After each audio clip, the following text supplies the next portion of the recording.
Hello students, this is Manisha Tomar on my YouTube channel Chemistry for All Exam by Manisha Tomar, and today my dear student we will discuss water cycle. What is water cycle? Water cycle is also known as hydrological cycle because water is also called hydrological substance. So in this cycle क्या होता है कि देखिए जो हमारी surface होती है यहाँ पे डिफरेंट फॉर्म में वाटर प्रेजेंट होता है। कुछ सरफेस आउटफ्लो होती हैं, कुछ पॉन्ड्स और वाटर बॉडीज़ की फॉर्म में, लेक्स, सी, ओशंस की फॉर्म में वाटर होता है, कुछ सॉइल में एब्जॉर्ब फॉर्म में होता है। तो ये इन सभी कंडीशंस में वाटर प्रेजेंट होता है। कुछ वाटर प्लांट्स में होता है, तो प्लांट से वाटर का ट्रांसपायरेशन होता है, यानी कि removal of water from the plants in the presence of sunlight और हीट, जिसको हम बोलते हैं ट्रांसपायरेशन। क्या बोलते हैं हम इसको? ट्रांसपायरेशन बोलते हैं। वहीं जो अर्थ के अंदर या वाटर बॉडीज़ के अंदर वाटर होता है, यानी कि पॉन्ड्स में, लेक्स में एंड जितने भी हमारे ओशंस, सी होते हैं, उनमें जो वाटर होता है दैट वाटर इज़ इवेपोरेटेड। वो वाटर क्या होता है? वेपर बन के उड़ जाता है in the presence of sunlight, air and heat. तो उसे हम उस प्रोसेस को हम बोलते हैं, क्या बोलते हैं? ये है इवेपोरेशन। ठीक है, इवेपोरेशन बोलते हैं। नाउ कुछ हमारा जो वाटर होता है, कुछ वाटर डिफरेंट कहाँ पे होता है? सॉइल के अंदर होता है, वहाँ से भी वो क्या होता है? इवेपोरेट होता है। सॉइल वाटर भी क्या हो जाता है? इवेपोरेट हो जाता है in the presence of sunlight. अब ये सारा वाटर इवेपोरेट हो रहा है वेपर की फॉर्म में, यानी कि गैसियस फॉर्म में, और ऊपर जाता है, यहाँ पर जाके वो कूल होता है। कूल होने के बाद उससे क्लाउड्स, कंडेंसेशन होता है उस वाटर का, and when water vapour is condensed together it form clouds. ये क्या बनाता है? क्लाउड्स बनाता है। देखिए यहाँ पे ये क्लाउड्स, वाइट वाइट क्लाउड्स बन रहे हैं, and then this water precipitated in the form of rain.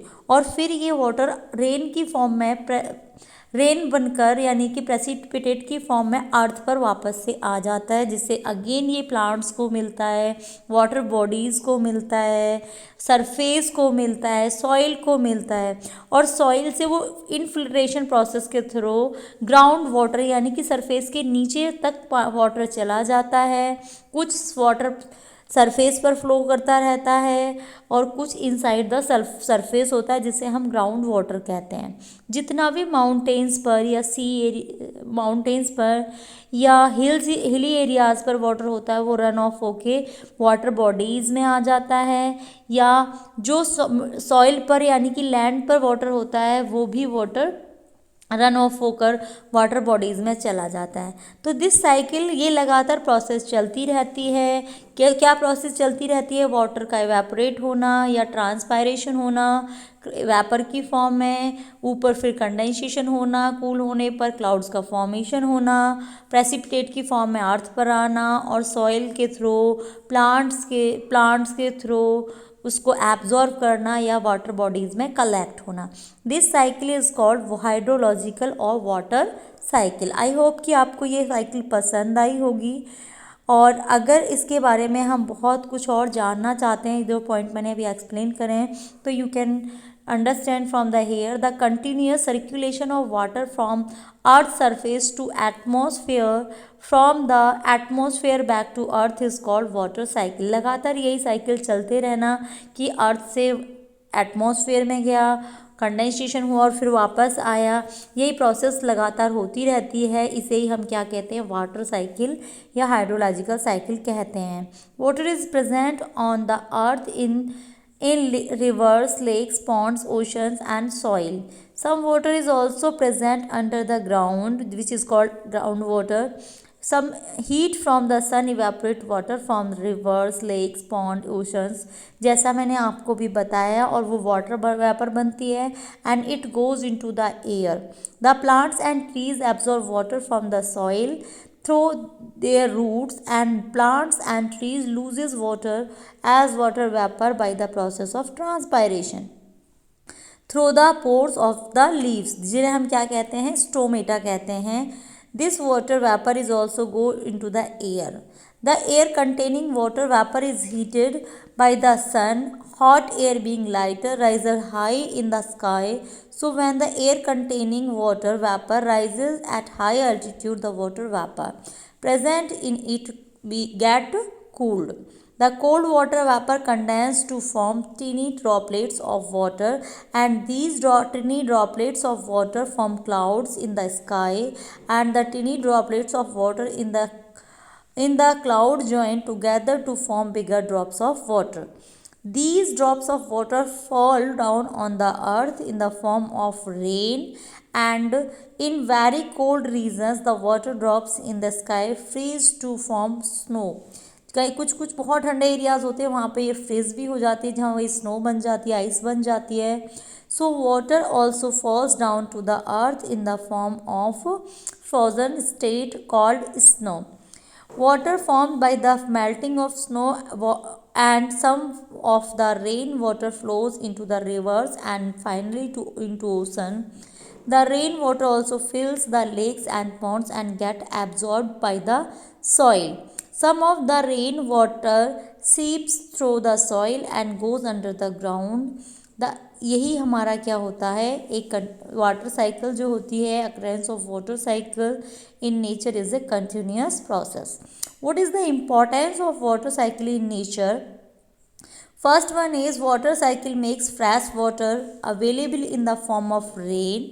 जो हम बच्चे बोलते हैं कि जो रेन वाटर होता है वो सबसे प्योरेस्ट फॉर्म होती है वाटर की, but due to contamination of impurities in atmosphere this water is polluted when it comes on the earth.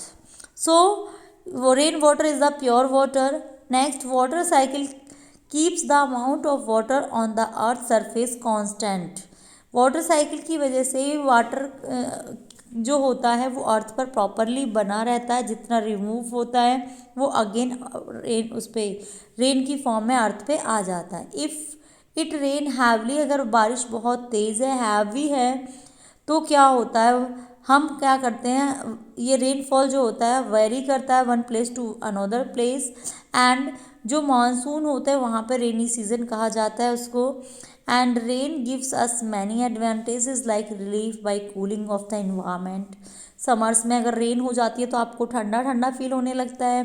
The sowing of many crops, बहुत सारी फसलें होती हैं, क्रॉप्स होती हैं, उनको उनके आने जाने पर उनकी टेक केयर करने में भी रेन का रोल होता है. Rains provide water to the rivers and dam, जिनसे हम हाइड्रो इलेक्ट्रिक पावर प्लांट्स होते हैं हमारे इलेक्ट्रिसिटी जनरेट करते हैं. Rains fill the lakes and ponds which act as sources of water. Rains are also responsible for the groundwater which get stored under the surface of the earth. When it rains heavily for a long time, we get excess rainfall results into much water all around. The excessive rainfall due to heavy rains lead to the many problems. Like आप जानते ही water logging हो सकती है road and streets में, जिससे traffic का disruption हो सकता है. अगर रेनफॉल ज़्यादा हो रही है तो फ्लड्स हो सकती हैं. तो there are lots of animals को प्रॉब्लम हो सकती है. हैवी रेन से बहुत सारे एनिमल्स किल हो जाते हैं.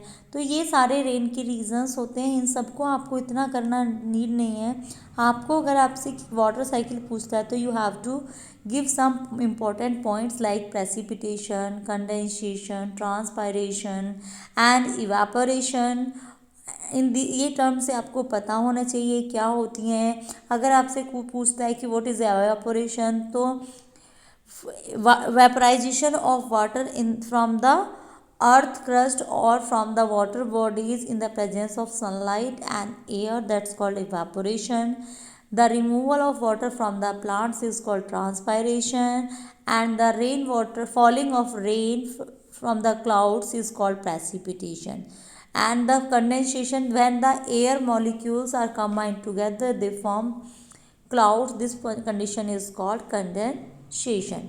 So my dear students, if you like this video, comment, share and like my video. And if you have not subscribed my channel till now, then you have to subscribe this channel. Thank you so much.